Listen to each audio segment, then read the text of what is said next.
সূরা আল মুজাম্মিল।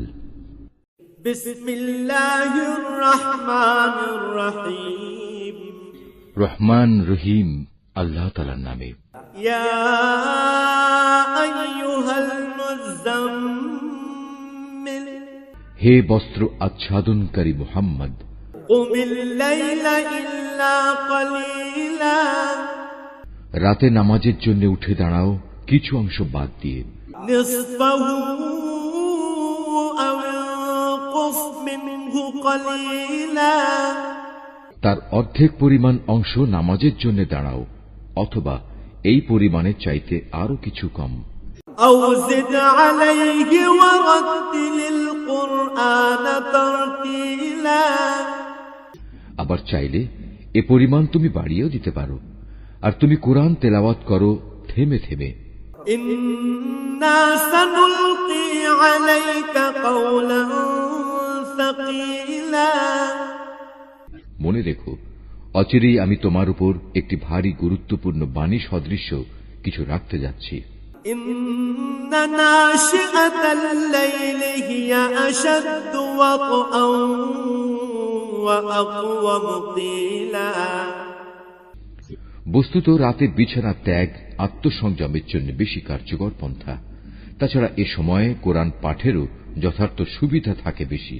ইন্না লাকা ফিন নাহারি সাবহান তাওয়িলা, কেননা দিনের বেলায় তোমার থেকে প্রচুর কর্মব্যস্ততা। ওয়াযকুর ইসমা রাব্বিকা ওয়া তাবাত্তাল ইলাইহি তাবতীলা, তুমি তোমার মালিকের নাম স্মরণ করো এবং একনিষ্ঠভাবে তাঁর দিকে মনোনিবেশ করো। রব্বুল মাশরিকি ওয়াল মাগরিবি লা ইলাহা ইল্লা হুয়া ফাত্তাখিযহু ওয়াকিলা, আল্লাহ তাআলা পূর্ব পশ্চিমের একক মালিক, তিনি ছাড়া আর কোনো মাবুদ নেই, অতএব তাকেই তুমি অভিভাবক হিসেবে গ্রহণ করো। ওয়াসবির আলা মা ইয়াকুলুনা ওয়াহজুরহুম হাজরান জামিলা, এই নির্বোধ লোকেরা তোমার সম্পর্কে যেসব কথাবার্তা বলে তাতে কান না দিয়ে বরং তুমি ধৈর্য ধারণ করো এবং সৌজন্য সহকারে তাদের পরিহার করো। ওয়াদারনি ওয়াল মুকাজ্জিবিনা উলিন নি'মাতি ওয়া মাহিলহুম কলিলা, আর সহায় সম্পদের অধিকারী এই মিথ্যা সাব্যস্তকারীদের সাথে ফয়সালার ব্যাপারটা তুমি আমাকে ছেড়ে দাও এবং কিছুদিনের জন্য তুমি তাদের অবকাশ দিয়ে রাখো। ইন্না লাদাইনা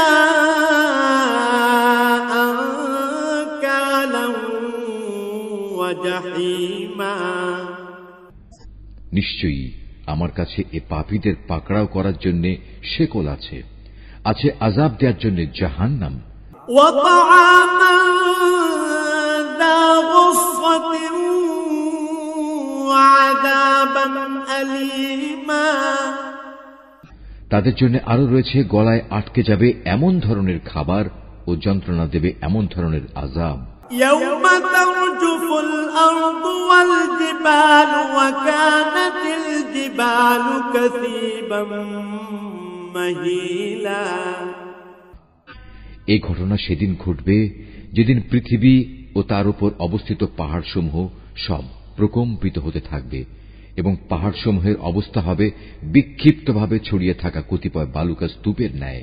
ইন্না আরসালনা ইলাইকুম রাসূলান শাহিদান আলাইকুম কামা আরসালনা ইলা ফিরআউনা রাসূলা, নিশ্চয়ই আমি তোমাদের কাছে তোমাদের কাজকর্মের সাক্ষ্যদাতা হিসেবে একজন রাসূল পাঠিয়েছি, যেমনি করে ফিরআউনের কাছেও আমি একজন রাসূল পাঠিয়েছিলাম। ফাআসা ফিরআউনুর রাসূল ফাআখাযনাহু আখযান ওয়াবিলা, অতঃপর ফিরআউন আমার পাঠানো রাসূলকে অমান্য করল। এ অমান্য করার শাস্তি হিসেবে আমি তাকে কঠোরভাবে পাকড়াও করলাম। ফাকাইফা তাত্তাকুনা ইন কাফারতুম ইয়াওমান يجعل الولدان شيبا আজ যদি তোমরাও সেদিনকে অস্বীকার করো তাহলে আল্লাহর আযাব থেকে বলো কিভাবে তোমরা বাঁচতে পারবে, যেদিন অবস্থার ভয়াবহতা অল্প বয়স্ক কিশোর বালকদেরও বৃদ্ধ বানিয়ে দেবে।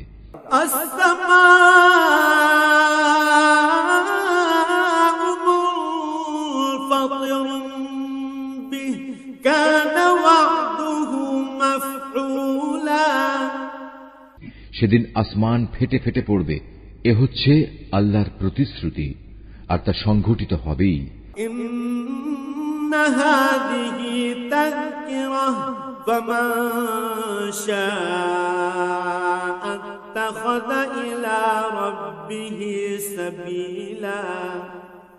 এ বাণী হচ্ছে একটি উপদেশ মাত্র।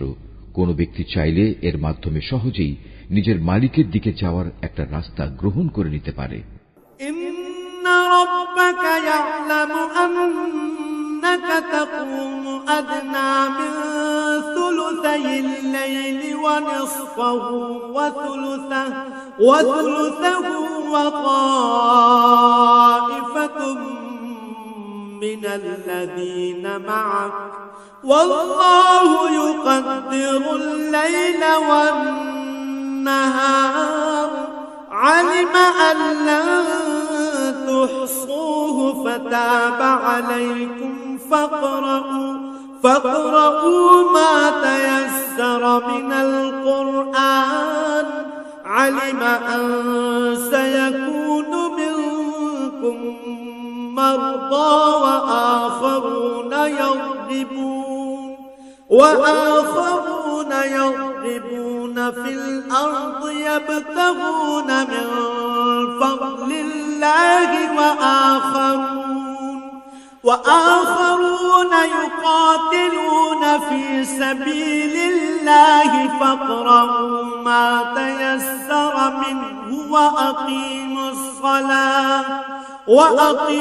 الصلاة وآتوا الزكاة وأقرضوا الله قرضا حسنا وما تقدموا لأنفسكم من خير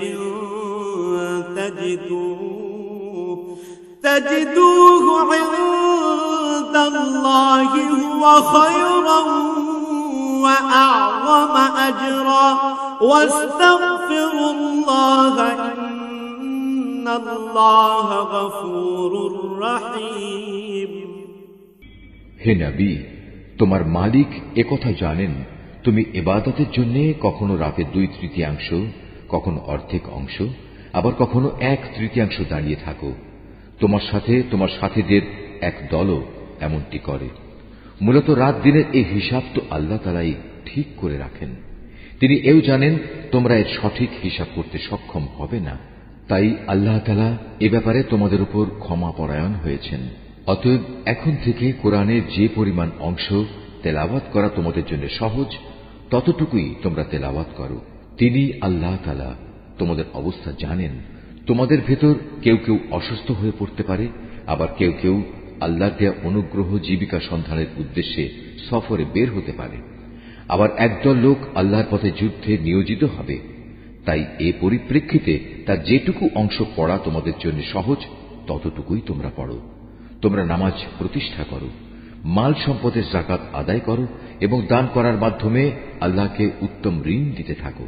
মনে রাখবে, যা কিছু ভালো ও উত্তম কাজ তোমরা আগে ভাগেই নিজেদের জন্য আল্লাহর কাছে পাঠিয়ে রাখবে, তাই তোমরা আল্লাহর কাছে সংরক্ষিত দেখতে পাবে।